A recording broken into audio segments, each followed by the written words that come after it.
What's going on, guys? It's your Right to the Time God Zeno back with another video. Marvel Tokon just dropped its final team reveal trailer this weekend at EVO, and the crowd was loving every second of it. From characters to references, this trailer has been one of the most time-consuming ones to dissect, but I think I've gotten most of the important stuff, so I want to walk you through the trailer and point out any details you may have missed as we get closer to the launch of the game. But really quick, if you could please like the video and subscribe to stay notified when I upload Tokon and other gaming content, I'd really appreciate it. But for now, let's get straight into it. The trailer starts with the promoter announcing the official teams for Earth's champions. We have the Fighting Avengers, who consist of Captain America, Black Panther, Iron Man, and the Hulk, who spawned in the New York City stage right outside of the Avengers Museum. In the Marvel Tokon lore, the Avengers have already dealt with the Kree and Skrull wars as seen on the advertisements, and the building itself is composed of the remains of an old SHIELD helicarrier. The next team to be shown is the Unbreakable X-Men, which consists of Storm, Danger, Magic, and finally, Wolverine. The rest of the team seem to be spawned all across New York, so the X-Men end up on the top of what appears to be some sort of satellite or communications tower. Just to the side of the Omega Theater, we see a giant crane, and our next team, the Amazing Guardians, awaits the fight. This team includes Spider-Man, Star-Lord, Miss Marvel, and Penny Parker. One little theory that I have that isn't really important to the game is that I believe that this crane is the one that Damage Control used to remove Shuma Gorath on the rooftop buildings of Hell's Kitchen during the daytime stage.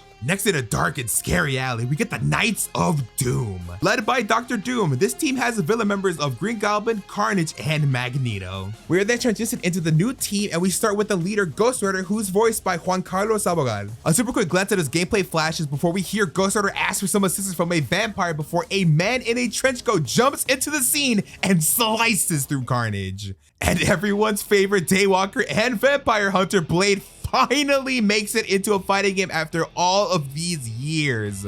Blade in Marvel Tokon is voiced by Imari Williams, who is reprising his role as the character from the popular game Marvel Ultimate Alliance 3. We see some gameplay, and from the looks of things, Blade is all about slicing and using his stakes to teleport closer to the opponent for better extensions. We get a better look at one of these sequences as Blade performs a special slash that goes through the opponent, then he uses a unique move titled Heartstopper to throw stakes before teleporting closer to Carnage and setting up for an aerial extension. We also get to see that while in the air, Blade throws his iconic glaive, which props the opponent up higher into the sky. There's some tricky editing in all of these trailers, as we then cut to the start of Blade's air super as he appears behind Carnage and begins to unload several different weapons such as his dual blades, a machine pistol, and his glaive to keep them in the same place before jumping into the air and performing a heavy downward slash towards the ground. Another short combo is shown off before we get a glimpse of his level 3 as he begins to lay into the opponent with the screen fading into black after every hit, then delivering a huge red slash as we're transported to a tranquil area with the cherry blossoms falling down before Blade strikes a final pose and fills the screen with an absolutely beautiful image of nothing but a black and red composited shot. A deeper dive into this rendition of Blade reads, Blade, whose real name is Eric Brooks, was born as a human-vampire hybrid after his mother was attacked by a vampire during pregnancy. Seeking revenge against the monsters who killed his mother, he became a vampire hunter, fighting against evil blood-sucking creatures. In this title, Blade has completed his training in Japan, gaining an even greater physical and mental strength. He wields the demon-slaying sword Muramasa, a weapon capable of slicing through the gods. Muramasa is normally kept sealed with its power restrained, but when Blade releases that power, the blade turns red and reveals its true potential. He specializes in an aggressive combat style, skillfully handling a variety of deadly tools including Muramasa, machine guns, and glaives. One of its unique abilities, Heartstopper, throws a stake and pins the opponent in place and allows for Blade to close the distance at an incredible speed. When it hits, Muramasa glows red, enhancing the performance of his sword-based skills. Closing in instantly and delivering powerful slashes, Blade truly lives up to the name of a hunter.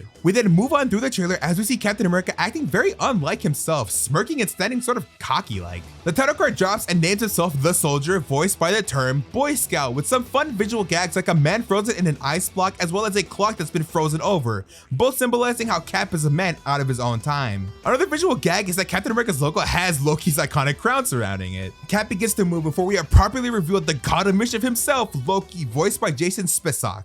Gameplay begins and we are given a glimpse of Loki charging a move before getting attacked by Cap. As this happens though, we see Loki appear behind him and it's revealed that it was an illusion before he strikes using his scepter. Asgard is the latest stage to join the Tokon roster and it is as beautiful as you'd expect the land of the gods to look. We see Loki utilize a multitude of long-range weapons from his scepter to the sword from the comics called Graham, as well as using his powers as a frost giant in order to freeze the opponent. Another combo from the trailer showcases an attack that uses green orbs to bombard the opponent before sending out a frozen projectile that's seems like a must use in starting or converting combos.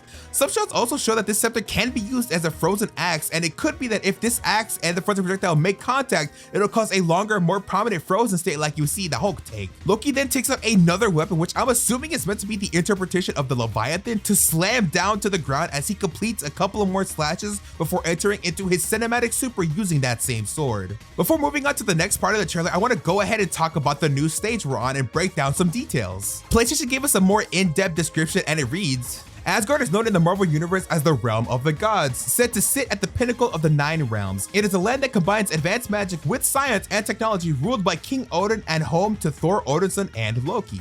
Now, one of the more important things to note about Asgard is that it consists of 5 areas: the Observatory, the Bifrost Bridge, the Throne Room, the Treasure Vault, and the World Tree Yggdrasil. This sort of stage composition is similar to that of the Savage Land stage, so if it's easier to think about it like that in terms of size, then yeah, it's a pretty big stage to go through during gameplay. Going in order of appearance, we get a glimpse of the outside of Asgard as our heroes duke it out in the Bifrost Bridge. In the comics, the Bifrost Bridge is used to connect Asgard to the other 8 realms of the Marvel Universe. Next up, we get a very clear shot of the Throne Room, and in it we see several things such as various Asgardian guards. We also get a look at the Warriors 3, a group of warriors from the comics who grew up and trained alongside Thor. The 3 members consist of Fandral, Hogun, and Volstagg. Lady Sif also makes an appearance in the background. Lady Sif being the sister to Heimdall, who we'll see later on, but is a strong and mighty warrior goddess who also fights alongside Thor in the comics. And finally, all the way at the center of the stage, you have Odin sitting at the throne alongside his wife Freya. Next, we transition to the Treasure Vault, and we get some pretty cool Easter eggs to spot. Starting from the left side, we get one of the largest Easter eggs in that we get a look at the comic accurate Stormbreaker. This hammer, unlike the MCU, was wielded by a character known as Beta Ray Bill. Next to the hammer, you have the Golden Apples of Idun, a rare fruit only grown in Asgard and whose purpose is to make sure that when eaten, the gods keep their youth. Just above and behind the apples is either the Tesseract or the Cosmic Cube. I'm a bit hesitant to say the Tesseract, however, you can see that it glows a very specific way to suggest that the Space Stone is inside of it, just like how it's portrayed in the MCU. In the center of the stage, we have the Guardian of the Vault known as the Destroyer. This entity is nothing more than an enchanted set of armor, and it is controlled via magic and has, as its name implies,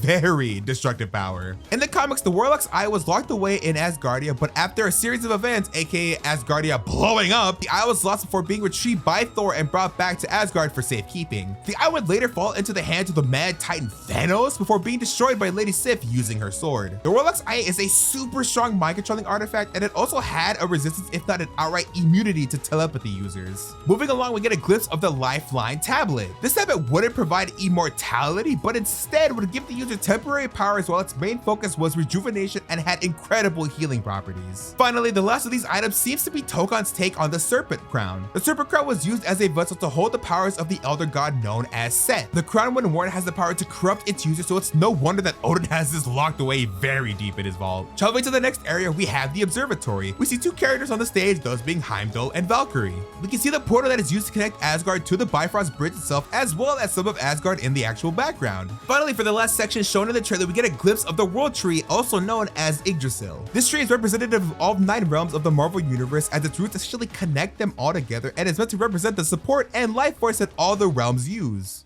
Circling back to the rest of the trailer, Loki is interrupted by a familiar voice and icon popping up. We see the words rage quit as we hear a voice talk about how in fighting games, rage quitting is seen as a sin and something to be viewed negatively. This character runs towards Hulk and uses his grab, which then plays out like a recreation of Johnny Cage's infamous nut punch from the Mortal Kombat franchise. As he gives Hulk the nut punch, we can hear the character say, "And now time resumes." A very subtle but awesome nod to the fact that Deadpool's Japanese voice actor, Takahito Koyasu, voices the iconic time-stopping villain Dio in the JoJo's Bizarre Adventure anime. We are then, of course, given the title drop that our favorite merc with the mouth, Deadpool, has made his way as the final character for the base roster of Marvel Tokon. Voiced by Nolan North, who is reprising his role as the character from many instances of history, we hear Deadpool call himself the FGC's favorite. In this small sequence, we get references to the Deadpool movie poster, what I assume to be a Ginyu Force pose, as well as a recreation of a famous Deadpool comic pose. Before I move on, just know a lot of Deadpool's kit is references galore, as he seems to be treated as a love letter to the history of fighting games. We have him hitting the infamous Jocko pose from Guilty Gear before stabbing himself with a katana similar to the move performed by the character in Tekken